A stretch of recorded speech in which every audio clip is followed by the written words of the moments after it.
Olá, seja bem-vindo ao canal do Zero ao MVP. No vídeo de hoje, a gente vai ver como criar pedidos e enviar um alerta. Bom, turma, então aqui ó, eu estou com essa visão do cliente e nessa tela da direita aqui eu estou com a visão do estabelecimento, tá? Então pode ver que não tem nenhum pedido cadastrado ainda. E aqui como cliente eu vou selecionar um dos estabelecimentos e vou selecionar qual produto eu quero e vou fazer um pedido, tá? Então, fiz um pedido e aqui ele está como a confirmar para o cliente. E pode ver que para o estabelecimento ele já começa a dar esse aviso sonoro, tá? Enquanto eu não confirmar, esse aviso vai continuar. Então, a partir do momento que eu vier aqui e eu clicar em confirmar, ele vai entender que não tem nenhum pedido a ser confirmado e já vai pausar esse alerta, tá? Então, essa é a lógica que nós vamos ver. Claro que vai ter alguma coisa ou outra dentro aqui, né, sobre essa lógica de como está tendo essa conversa entre o cliente e o próprio estabelecimento. Mas o que a gente quer ver aqui, a nossa dica flash de hoje, o nosso flash do dia aqui, é sobre esses avisos sonoros, tá? Bora lá pro vídeo. Bom, turma, aqui no nosso aplicativo, a gente tem essa página index, só para fazer login, só para facilitar na vida ali na hora da gente ir para a página do cliente ou do estabelecimento. Tá? E então a gente tem essas duas páginas, cliente pedido e cliente estabelecimento, tá? A gente vai fazer o seguinte aqui para a gente compreender. Para eu não criar do zero, eu vou excluir todas as ações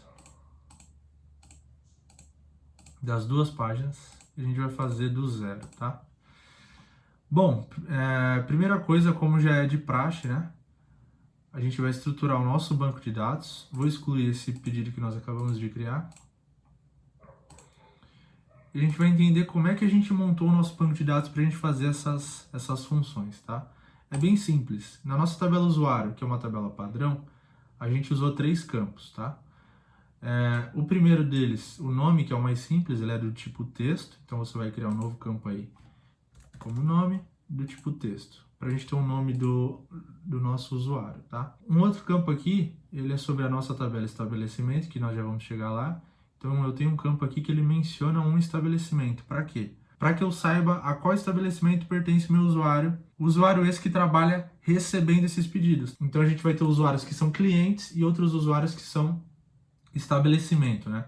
Ou seja, a gente vai ter 2 tipos de usuários. O nosso cliente, ele só tem permissão para a página cliente, o nosso estabelecimento só tem permissão para a página estabelecimento. A gente define isso ali na hora do login. Se o tipo de usuário é cliente, eu mando para a página cliente. Se o tipo do usuário é estabelecimento, eu mando para a página estabelecimento. Só que esse tipo aqui a gente está definindo por option sets. Bom, se você não sabe nada sobre option sets, veja esse vídeo aqui sobre permissões de multiusuários, que lá a gente trata bastante sobre esse tema, tá? Mas só para simplificar aqui, option sets são essas escolhas estáticas, né, que nós fazemos. Na verdade, elas são dinâmicas, mas a gente define uma única vez aqui no nosso option set, tá? Que no caso aqui eu coloquei essas 2 opções, que é cliente e estabelecimento, para a gente definir o nosso tipo de usuário. Então, quando você for criar esse campo, você vai dar um nome para ele, que no caso aqui eu dei como nome tipo. Quando você cria um option set, ele aparece aqui para você selecionar o tipo desse campo da tabela, tá? Então você seleciona lá o nome do option set que você criou e você vai criar esse campo aqui. Beleza. Na nossa tabela produto, a gente tem apenas o campo nome, que é bem simples, é só pra gente brincar com essa questão do pedido, tal, jogar para o estabelecimento, confirmar e tudo mais. E no nosso pedido, a gente tem um campo confirmado do tipo yes ou no, tá? Ou seja, ele só vai ter 2 opções aqui, né? Ou sim ou não. E aqui o padrão a gente colocou para ele nascer como não. Então toda nova tabela pedido vai nascer como confirmado igual a não, tá? Cada pedido também tem que pertencer a um estabelecimento, certo? Então por isso que a gente tem esse campo estabelecimento aqui. E o pedido também vai ter um produto dentro dele. Poderia ser uma lista, se você tivesse mais produtos, mas no caso aqui é bem simples a nossa aula. A gente quer que você entenda a lógica por trás na hora que você está populando uma lista, mas também de quebra a gente vai ter essa lógica quanto a essa comunicação entre cliente e estabelecimento, tá? Então, o nosso pedido vai fazer menção à nossa tabela produto, ou seja, cada pedido pode ter um produto dentro dele. E fora isso, cada pedido tem essa tabela aqui que também vai ser muito importante para a gente. Tem esse campo aqui, né, que ele já é padrão do Bubble, toda a tabela já vem com esse campo, que é o criador. Toda a tabela que foi criada por algum usuário que estava logado lá no nosso sistema, esse usuário vai estar gravado nessa tabela que ele criou.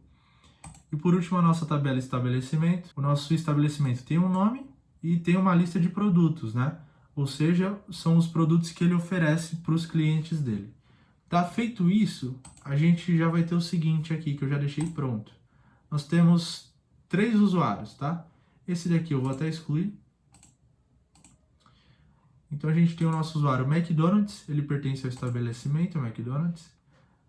E a gente tem o usuário cliente, que ele quem vai fazer os pedidos, tá? Os nossos produtos, a gente já tem 3 produtos cadastrados, Coca-Cola, Pizza Portuguesa e Big Mac. E a gente tem 2 estabelecimentos, uma pizzaria e o McDonald's. A nossa pizzaria, ela tem um produto lá na lista de produtos dela, que é a pizza portuguesa, ou seja, esse produto tá lá no nosso banco de dados produtos, lá na nossa tabela produtos, tá vendo? Pizza portuguesa, Big Mac e Coca-Cola. A pizza pertence ao estabelecimento pizzaria, certo? E o Big Mac e a Coca-Cola pertencem ao McDonald's. Ó, 2 produtos aqui. Bom, aqui eu vou zerar tudo também para você entender desde o princípio aqui, tá? O seu drop-down ele vai nascer assim, ó. Aqui também vou limpar. O seu drop-down ele vai nascer como escolhas estáticas, tá? Só que qual a lógica que nós queremos aqui?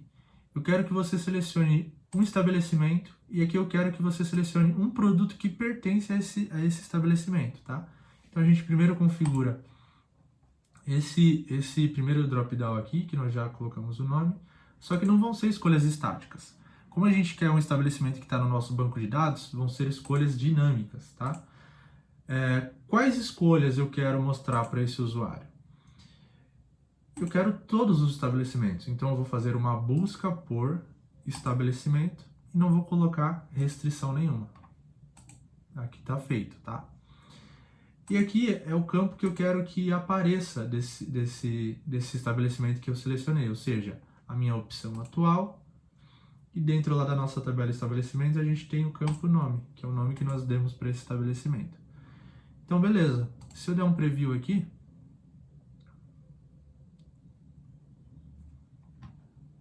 pode ver que aqui eu já visualizo o nome dos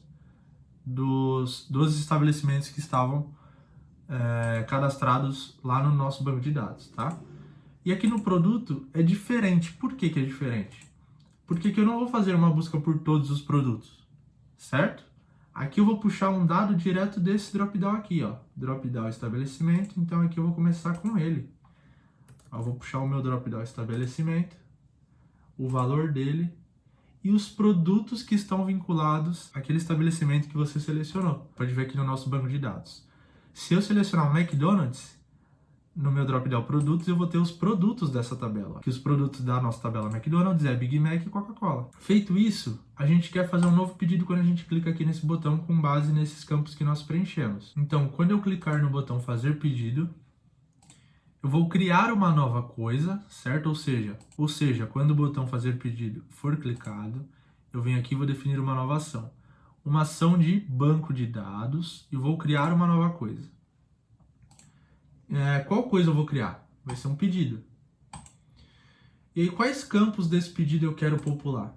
Eu quero que o confirmado seja igual a não, por mais que nós já configuramos que toda a tabela nasce como não, vale a gente fazer aqui só para você assimilar como é que funciona essa lógica. Tá? Mas se a gente não preenchesse nada, esse campo aqui já nasceria como não, por quê? Na nossa estrutura do banco de dados lá de um pedido, a gente já falou que o padrão para esse campo é não. Tá? Então, se eu não setar nada ali na hora que eu estou criando um novo pedido, ele nasceria como confirmado igual a não, tá? Mas aqui a gente vai setar só para você entender como funciona a lógica aqui de você popular os campos do banco de dados. Qual estabelecimento? A gente está mencionando o nosso estabelecimento aqui nesse drop-down, né? Então, a gente vai puxar o valor do estabelecimento do drop-down estabelecimento. Então, vai ser o drop-down estabelecimento, valor. E qual outro campo que eu tenho? Produto. O produto a gente também está puxando lá do drop-down, né? Só que agora é drop-down produto. e fechou. Então, esse meu pedido, ele não está confirmado, ele pertence a um estabelecimento e ele tem um produto ali dentro. E ele está sendo criado por mim, usuário atual, né? Então, beleza. Feito isso, vamos ver como é que está essa lógica, tá? Eu vou minimizar aqui, porque nessa página aqui eu já estou logado como cliente e nessa aqui eu estou logado como estabelecimento, tá? Então aqui eu estou logado como usuário cliente, que é aquele que está lá no nosso banco de dados, tá? Cadê? Aqui eu estou logado como cliente, tá? Pode ver que o nome é cliente e aqui eu estou mostrando o nome dele, tá? Então aqui eu estou logado como cliente. E aqui, na nossa tela de estabelecimento, a gente ainda não configurou nada lá, mas eu estou logado como McDonald's, tá? Então, quando eu fizer um pedido, eu vou fazer para a pizzaria para que ele não venha para a tela do McDonald's. E aqui eu vou ter os produtos que estão vinculados a ela. Opa, ficou em branco. O que a gente esqueceu, hein? Já percebi, hein? Vamos lá. Drop down produtos. Opção. O que a gente quer que mostre daquela escolha que nós temos, né? Eu quero que as opções de escolhas que elas estejam aqui seja a opção atual e puxe o nome, tá? Se você não puxar aqui lá, mesmo que apareça uma lista, ela vai ficar em branco. Então você tem que sempre selecionar um campo dessa tabela que você está puxando. E agora a gente vai para lá, atualizar a página e continuar. Então beleza, pizzaria, e aqui é para aparecer os produtos vinculados a ela, que no caso é só a pizza portuguesa. Ou seja, quando eu clicar aqui eu vou popular a qual estabelecimento esse pedido pertence, qual produto está dentro desse pedido, se ele está confirmado ou se ele não está confirmado, que ele vai nascer como não, né? Eu vou lá e vou clicar em fazer pedido. Beleza, pode ver que ele foi feito, tanto que ele populou o nosso grupo repetidor.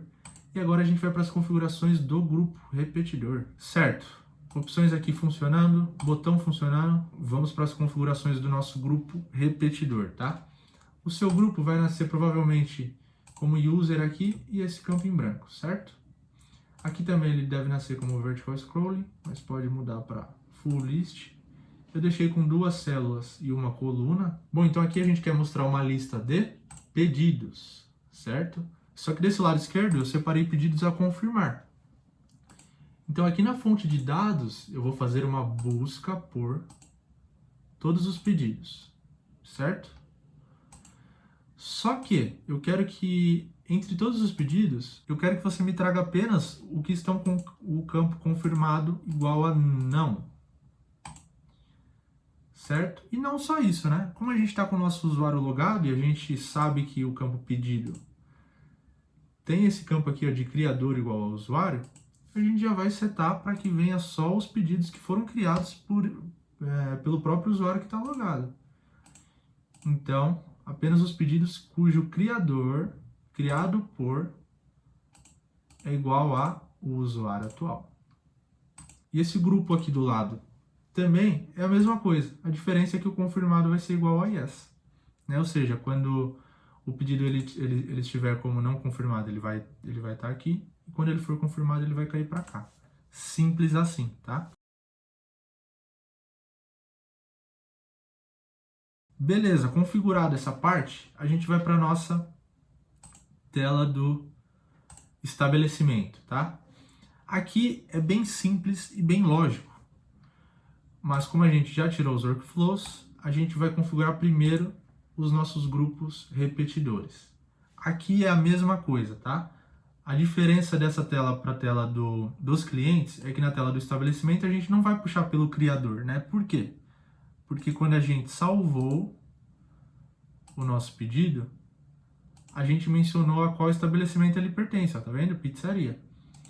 Então, e outra, a minha tabela usuários, quando esse usuário ele é de um estabelecimento, ele também pertence a um estabelecimento, né? Que no caso aqui, o meu usuário McDonald's pertence ao estabelecimento McDonald's, certo?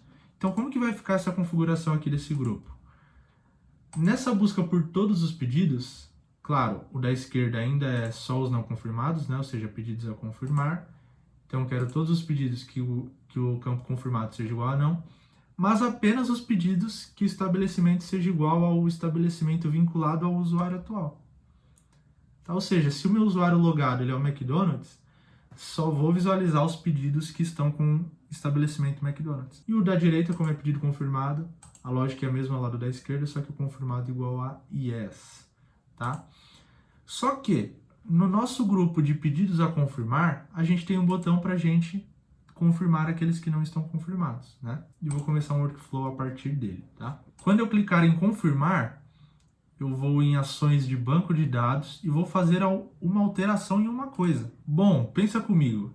Se eu tenho esse pedido aqui e eu quero alterar o campo confirmado dele, então eu vou fazer uma alteração em uma coisa, que é o pedido da célula atual.